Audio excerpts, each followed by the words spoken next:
La mise à jour du 12 mai 2026 est enfin arrivée avec le 10e anniversaire d'Overwatch.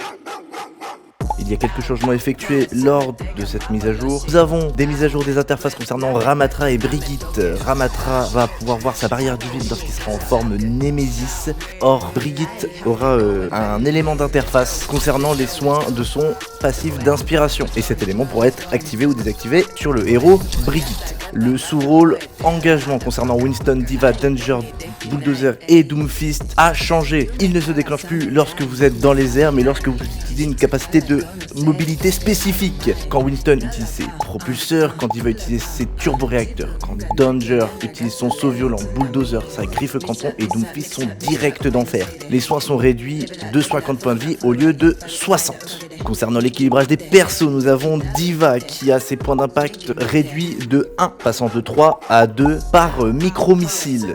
Concernant Doomfist, nous avons le verrouillage de la caméra des effets de l'onde de choc qui a été modifié de manière à que l'onde de choc soit en raccord avec l'animation de l'onde de choc. Nous avons des nouveaux effets visuels et sonores lorsque le coup renforcé est sur le point de disparaître. Concernant Junker Queen, le multiplicateur de soins concernant le passif de Junker Queen qui lui permet du coup de se heal est augmenté de 2,5 fois au lieu de 2,25.